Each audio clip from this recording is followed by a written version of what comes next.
Assalamualaikum warahmatullahi wabarakatuh. Perkenalkan, saya Rifana Pitasari, Widyaswara Ahli Muda Balai Diklat Gagangan Padang.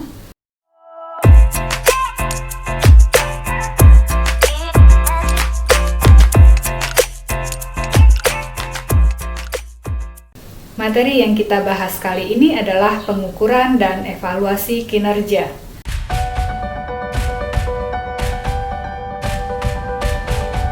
Materi ini berdurasi 9 JP, di mana nanti akan terdapat pembahasan teori pengukuran dan evaluasi kinerja, serta praktek mandiri yang bisa Bapak Ibu lakukan di tempat tugas Bapak Ibu.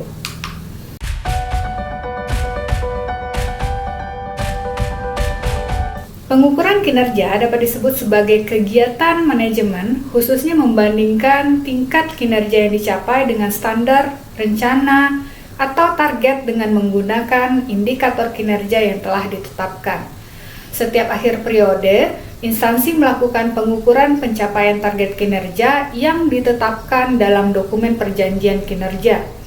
Pengukuran kinerja dilakukan dengan membandingkan antara target kinerja dan realisasi kinerja. Hasil pengukuran kinerja dituangkan dalam laporan akuntabilitas kinerja.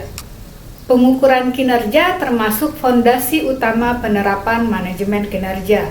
Pengukuran ini dilakukan untuk menjamin adanya peningkatan dalam pelayanan publik dan peningkatan akuntabilitas. Pengukuran dilakukan secara berkala, baik itu triwulan maupun tahunan. Pengukuran harus cukup menggambarkan posisi kinerja unit atau satker yang diukur. Sementara indikator kinerja adalah ukuran kuantitatif dan atau kualitatif yang menggambarkan tingkat pencapaian kinerja yang ditetapkan. Tujuan penetapan indikator kinerja yaitu pertama, untuk memperoleh informasi kinerja yang penting dan diperlukan dalam melakukan manajemen kinerja secara baik. Yang kedua, untuk memperoleh ukuran keberhasilan yang digunakan bagi perbaikan kinerja dan peningkatan akuntabilitas kinerja. Dan yang ketiga adalah konsistensi dan komitmen hasil yang akan dicapai. Indikator kinerja juga dapat dikatakan sebagai ukuran keberhasilan yang menggambarkan terwujudnya sebuah kinerja, tercapainya hasil program dan kegiatan. Indikator kinerja ini harus selaras antara tingkat atau unit organisasi dan harus memenuhi kriteria indikator kinerja yang baik. Arti penting dan fungsi indikator kinerja adalah pertama, memperluas tujuan atau sasaran yang ingin dicapai. Yang kedua, memperjelas instrumen atau program dan kegiatan yang dilakukan. Yang ketiga, memperjelas ukuran keberhasilan perencanaan program atau kegiatan yang dilaksanakan. Yang keempat, memperjelas siapa yang bertanggung jawab dalam pencapaian target dimaksud. Yang kelima, memperjelas tugas pokok dan fungsi kelembagaan. Yang keenam, mempermudah dalam mengukur kinerja tupoksi. Yang ketujuh, memperjelas hubungan sinergitas antara dokumen perencanaan. Bagan ini memperlihatkan hubungan indikator kinerja dalam sakip. Ternyata indikator kinerja merupakan unsur penting dalam akuntabilitas kinerja. Indikator kinerja ditetapkan dalam perencanaan strategis yang harus diselaraskan dengan perencanaan kinerja tahunan. Kemudian disusunlah penganggaran kinerjanya dengan memperhatikan komponen indikator kinerja tersebut. Lalu di awal tahun dibuatlah kontrak kerja sesuai dengan tingkat organisasinya. Apakah itu di tingkat kementerian, tingkat eselon 1, tingkat eselon 2, serta tingkat di bawahnya.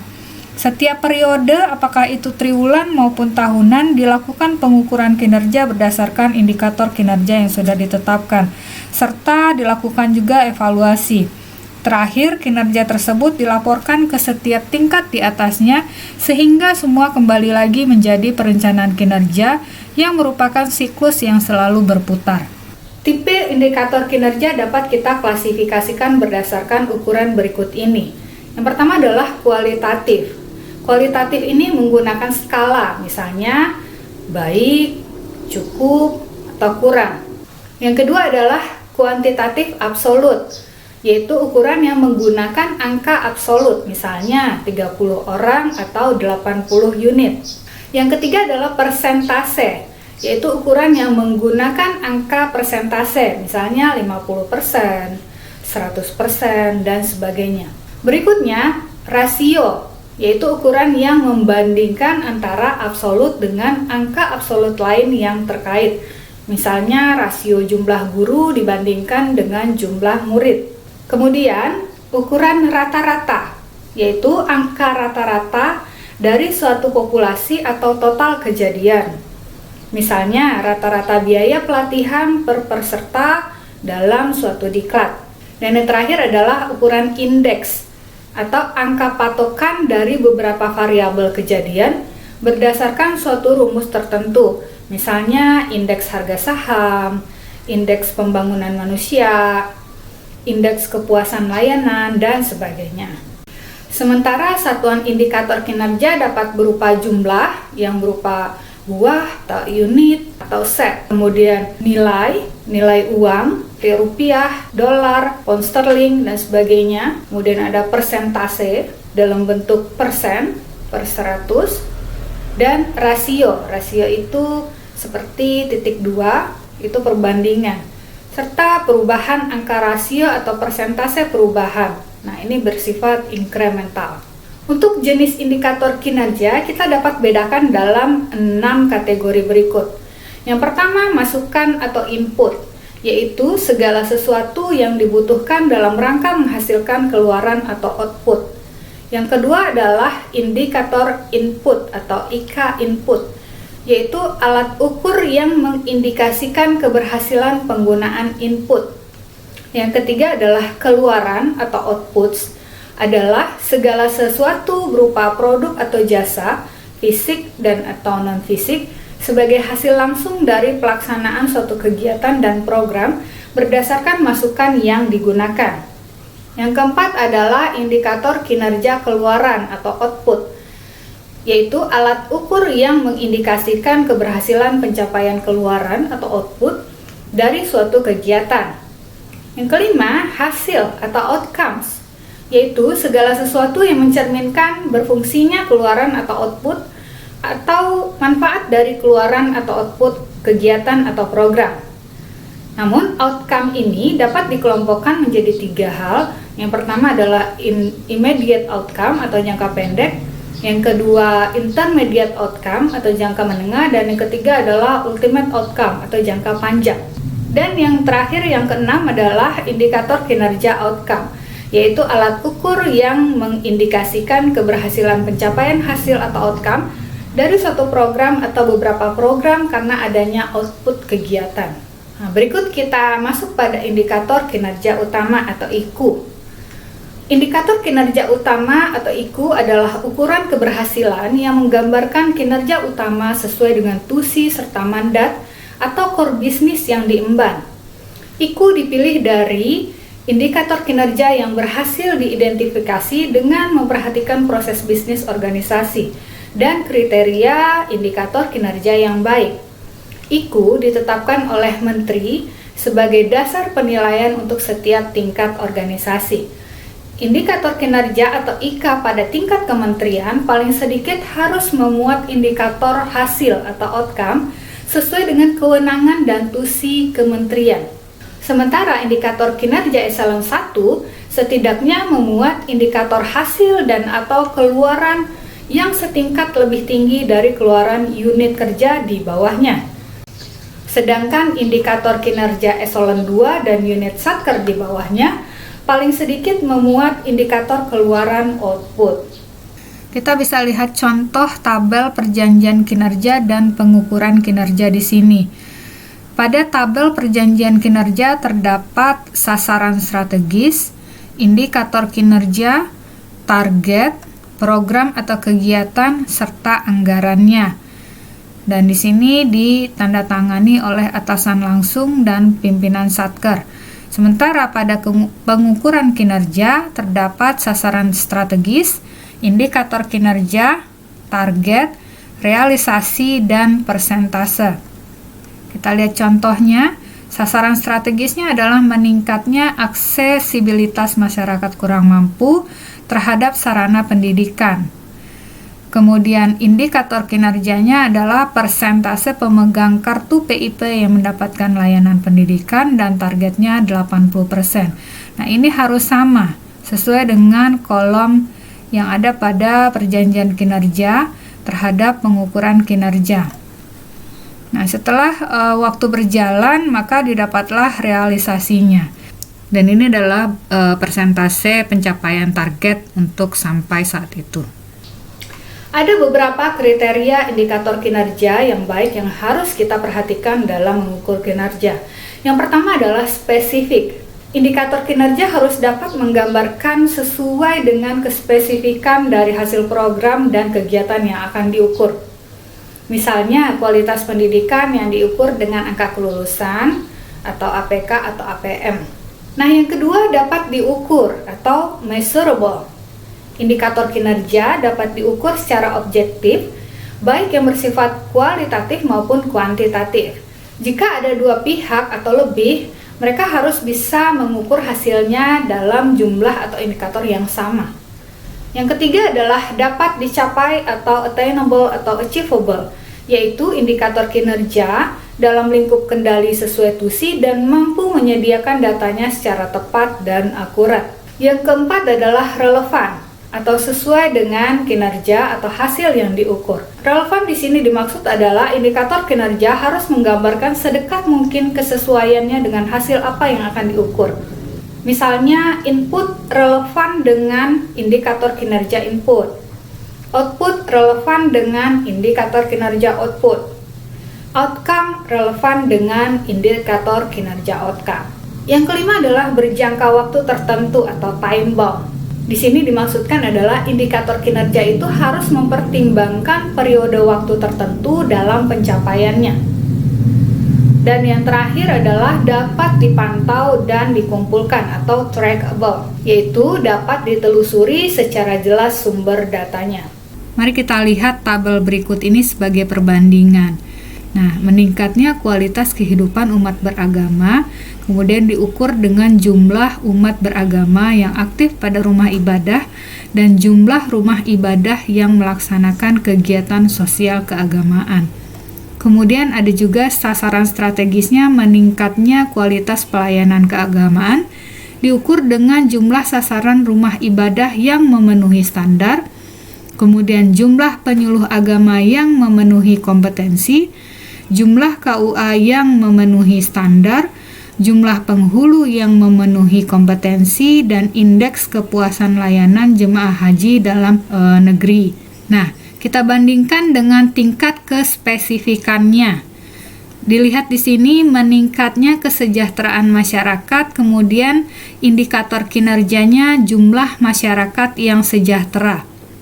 Nah, apakah ini sudah mencapai kespesifikan yang baik? Kemudian persentase masyarakat yang berpenghasilan sekian rupiah per bulan. Nah, bagaimana itu spesifikasinya? Dengan meningkatnya kesejahteraan masyarakat. Lalu di sini juga ada sasaran strategisnya terwujudnya kerukunan masyarakat, diukur dengan jumlah masyarakat yang hidup rukun. Nah, bagaimana? Apakah ini cukup spesifik menggambarkan kerukunan masyarakat? Dan juga di sini indikator kinerjanya adalah jumlah persentase penurunan konflik sosial agama. Nah, bagaimana itu spesifikasinya dengan terwujudnya kerukunan masyarakat? Kita bandingkan kembali tingkat kemudahan pengukuran, meningkatnya pemahaman peserta diklat LKJ, diukur dengan tingkat pemahaman peserta diklat LKJ. Nah, ini bisa kita ukur dengan ujian ya.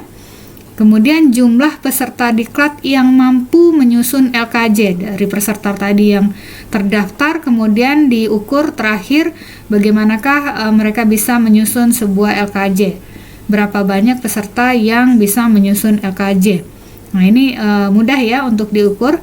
Kemudian jumlah peserta diklat yang mampu menjawab 80% soal dengan benar. Nah, ini juga bisa kita ukur ya dengan mudah. Lalu kemudahan pencapaian, meningkatnya layanan keagamaan, indikator kinerjanya persentase penurunan pengaduan masyarakat bidang layanan keagamaan.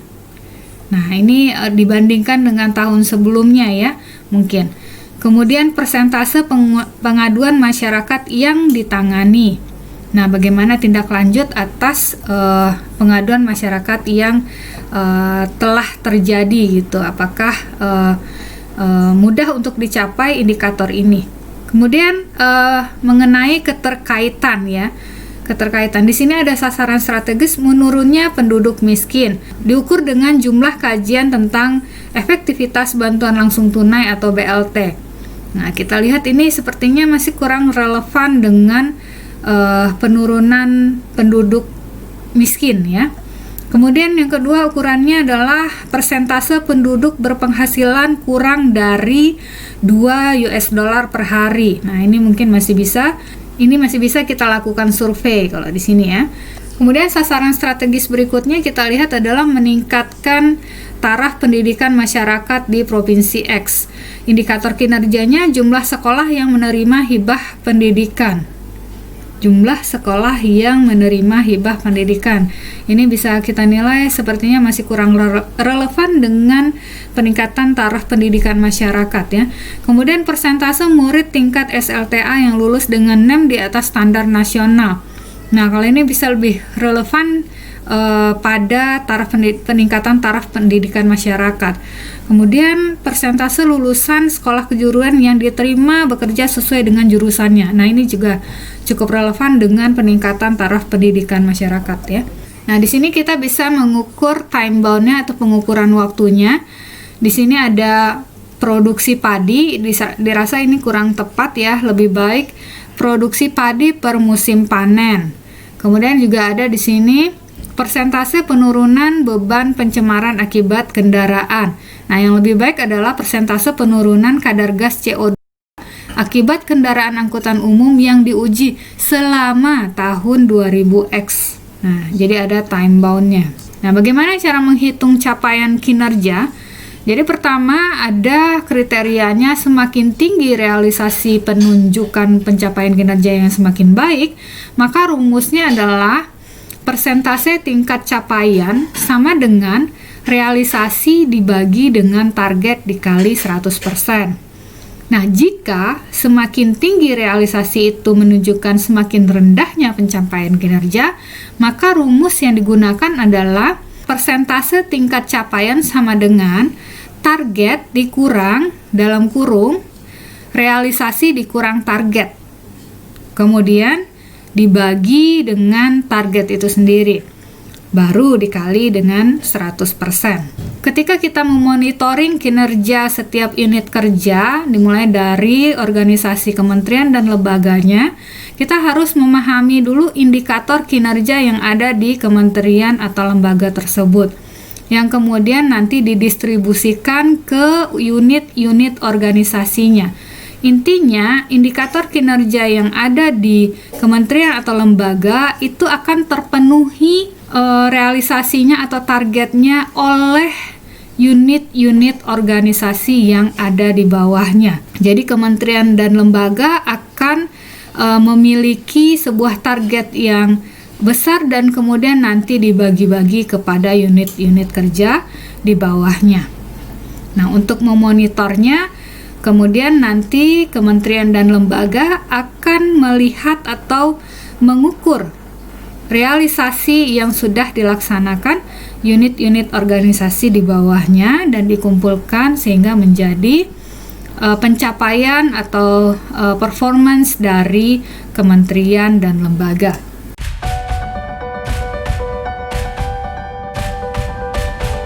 Evaluasi merupakan penaksiran atau penilaian, yaitu kegiatan yang dilakukan berkenaan dengan proses untuk menentukan nilai dari suatu hal.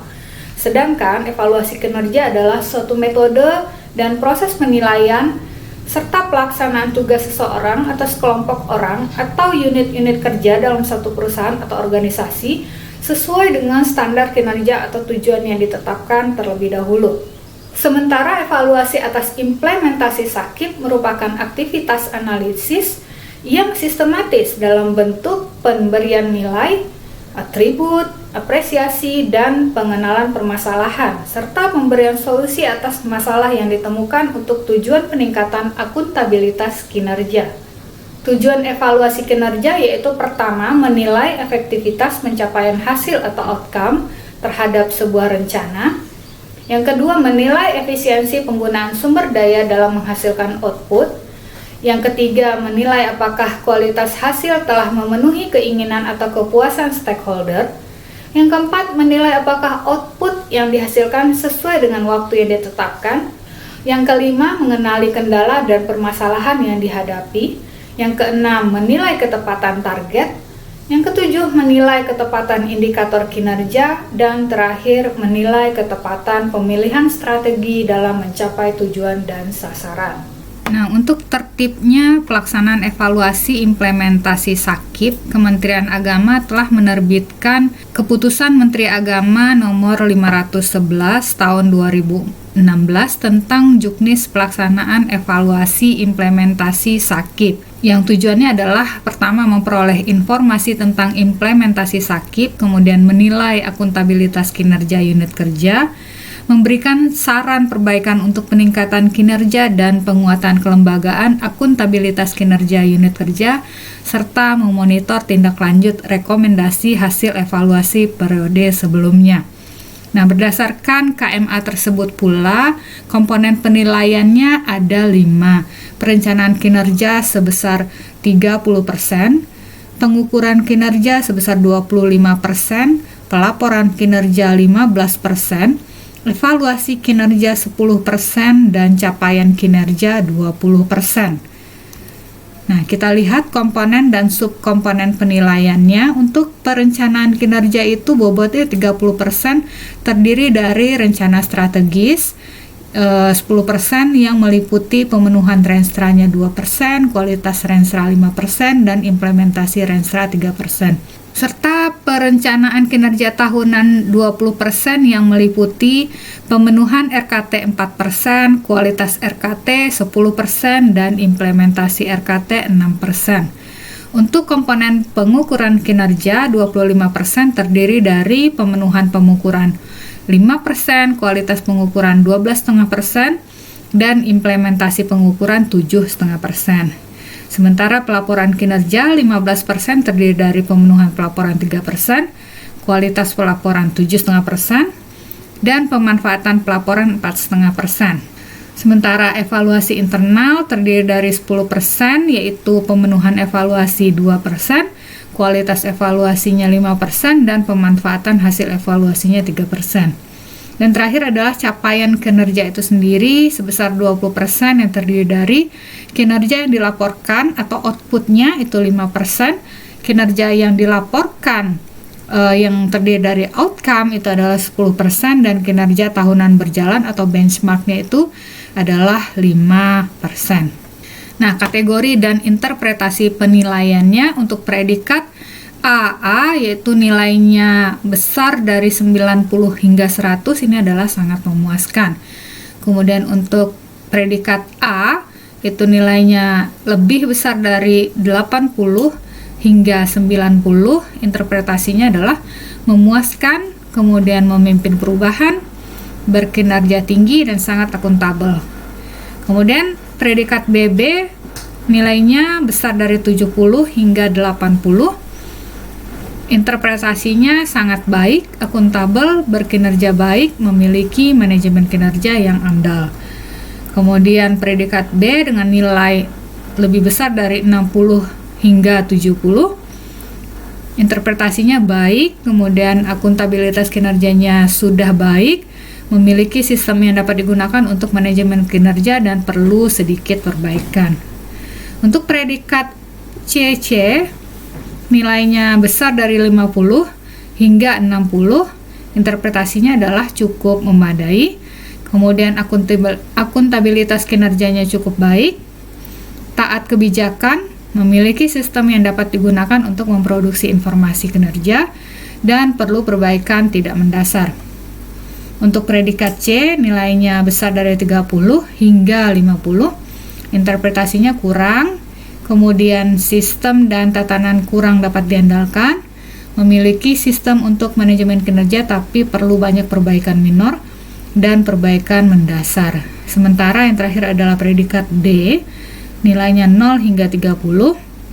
Di sini interpretasinya adalah sangat kurang, sistem dan tatanan tidak dapat diandalkan untuk penerapan manajemen kinerja, dan perlu banyak perbaikan. Nah, kita lihat instrumen atau kertas kerja evaluasi implementasi SAKIP, komponen pengukuran dan evaluasinya berdasarkan KMA 511 tadi tahun 2016.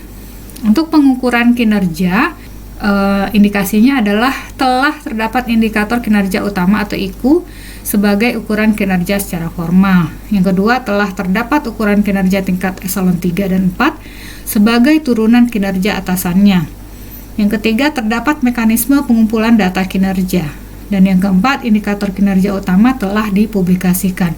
Untuk poin kualitas pengukuran, IKU telah memenuhi kriteria indikator yang baik, IKU telah cukup untuk mengukur kinerja, IKU unit kerja telah selaras dengan IKU IP, ukuran indikator kinerja eselon 3 dan 4 telah memenuhi kriteria indikator kinerja yang baik, indikator kinerja eselon 3 dan 4 telah selaras dengan indikator kinerja atasannya, sudah terdapat ukuran atau indikator kinerja individu yang mengacu pada IKU unit kerja organisasi atau atasannya, pengukuran kinerja sudah dilakukan secara berjenjang, pengumpulan data kinerja dapat diandalkan, pengumpulan data kinerja atas rencana aksi dilakukan secara berkala, bulanan, triwulan, atau semester, dan pengukuran kinerja sudah dikembangkan menggunakan teknologi informasi. Dan untuk poin implementasi pengukuran, IKU telah dimanfaatkan dalam dokumen-dokumen perencanaan dan penganggaran. IKU telah dimanfaatkan untuk penilaian kerja, target kinerja eselon 3 dan 4 telah dimonitor pencapaiannya. Kemudian hasil pengukuran atau capaian kinerja mulai dari setingkat eselon 4 ke atas telah dikaitkan dengan atau dimanfaatkan sebagai dasar pemberian atau reward and punishment. IKU telah direview secara berkala dan pengukuran kinerja atas rencana aksi digunakan untuk pengendalian dan pemantauan kinerja secara berkala. Sementara untuk evaluasi internal, poin pemenuhan evaluasinya terdiri dari terdapat pemantauan mengenai kemajuan pencapaian kinerja beserta hambatannya. Evaluasi program telah dilakukan. Evaluasi atas pelaksanaan rencana aksi telah dilakukan dan hasil evaluasi telah disampaikan dan dikomunikasikan kepada pihak-pihak yang berkepentingan. Untuk poin kualitas evaluasi program dilaksanakan dalam rangka menilai keberhasilan program. Evaluasi program telah memberikan rekomendasi-rekomendasi perbaikan perencanaan kinerja yang dapat dilaksanakan. Evaluasi program telah memberikan rekomendasi-rekomendasi peningkatan kinerja yang dapat dilaksanakan. Pemantauan rencana aksi dilaksanakan dalam rangka mengendalikan kinerja.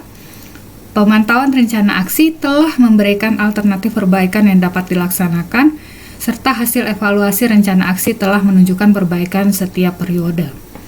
Dan poin terakhir adalah pemanfaatan evaluasi, di mana hasil evaluasi program telah ditindaklanjuti untuk perbaikan pelaksanaan program di masa yang akan datang, serta hasil evaluasi rencana aksi telah ditindaklanjuti dalam bentuk langkah-langkah nyata. Cukup memperhatikan dua pengukuran kinerja dan evaluasi internal ini. Apabila poin-poin ini dipenuhi, maka nilainya akan menjadi baik. Terima kasih telah menyaksikan materi saya ini. Sampai jumpa kembali di materi-materi lainnya. Wabillahi taufiq wal hidayah. Wassalamualaikum warahmatullahi wabarakatuh.